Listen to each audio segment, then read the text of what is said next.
You won't believe what just happened on live TV. It was brutal. It was hilarious, and it left Donald Trump completely speechless. No filters, no holding back, just pure comedic destruction. If you thought you'd seen Trump roasted before, think again. This one is different. This one might just be the knockout punch. Stay till the end, because this moment will go down in history. And if you're new here, don't forget to like and subscribe, because we're just getting started. It's time to let Donald Trump step into the spotlight once again. Someone put some gold leaf on the borders, throw up marble columns around Florida, light up his name across the Midwest, and maybe, just maybe, sell the whole country to the Chinese before they realize it's already falling apart. This is what we've all been waiting for. A president who claims to tell the truth about being a professional liar. And tonight, Louis Black just dropped a comedy nuke so massive, even Mar-a-Lago might be rattling.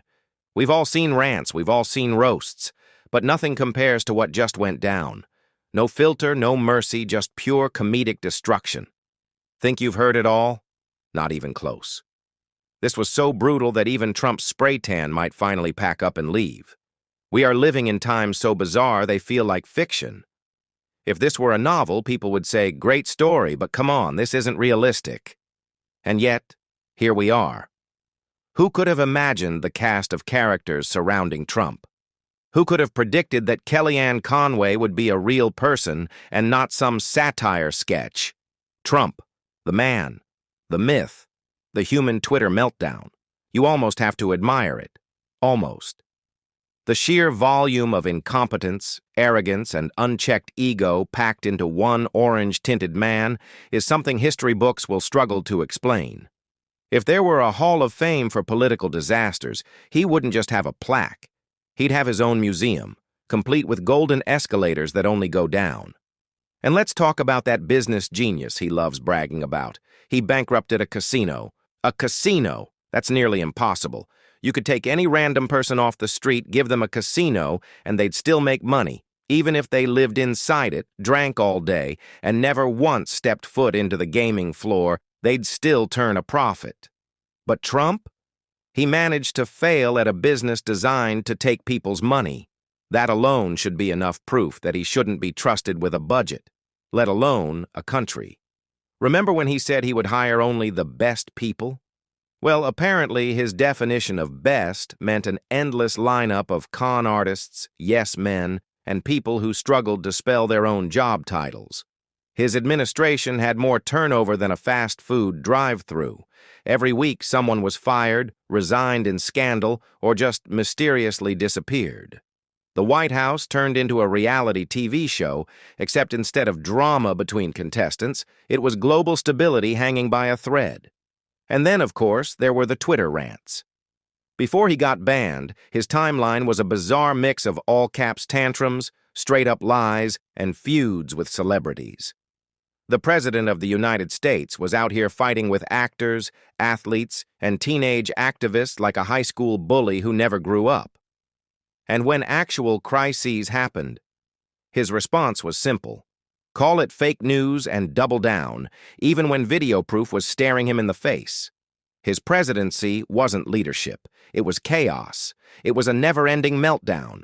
And yet somehow, people are still convinced he was a genius. This is a man who stared directly into a solar eclipse without protection and still thought he was the smartest person in the room. And Louis Black? He's had enough. He's seen enough. He's been turning rage into comedy for years, but this time it's different. He's not just roasting Trump, he's holding up a mirror and showing the world exactly what kind of circus we've been living in. Trump's approach to leading the country was the same as his approach to running a business: make wild promises, blame everyone else when it falls apart, and somehow walk away richer while everyone else deals with the mess. From casinos to airlines to a fake university, everything he touches turns to gold and then crumbles into lawsuits and unpaid bills. And yet his fans still defend him. He said he'd build a border wall. What did we get? A fence that smugglers sawed through using tools you can buy at any hardware store. He claimed to know more than the generals, but his biggest military achievement was holding a Bible upside down for a photo op. He promised to drain the swamp, but ended up turning Washington into a five-star resort for corrupt billionaires. And let's talk about his crisis management skills. When Puerto Rico was devastated by a hurricane, what was his brilliant move? He showed up and started tossing paper towels at suffering people like he was playing some sick carnival game. When California was on fire, his solution? Rake the forests. When a pandemic hit, he spent more time whining about the media than actually doing anything useful.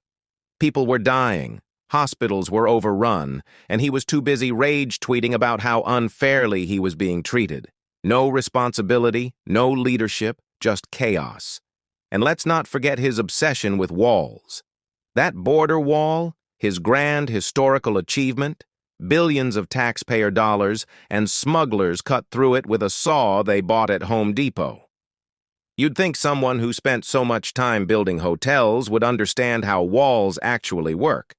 And yet somehow, his fans still think he's a genius. This is a man who called Tim Cook Tim Apple, who thought windmills cause cancer, who once suggested nuking hurricanes, who believed Frederick Douglass was still alive. This isn't stable genius behavior. This is a bad sitcom. And Lewis Black? He's the perfect punchline. If Trump is a walking joke, Black is the guy delivering the knockout punch. And tonight, he did just that. Trump will keep ranting. He'll keep playing the victim. He'll keep pretending he has a plan when he's just making it up as he goes along. But as long as he keeps talking, Lewis Black and the rest of us will never run out of things to laugh at. If you're still here, you know this isn't just entertainment, it's history, and we're all witnesses. If you're new to the channel, hit that subscribe button, because this is just the beginning. More truth, more comedy, and more moments that you won't want to miss. Now tell me, what do you think was Trump's biggest failure? Let me know in the comments.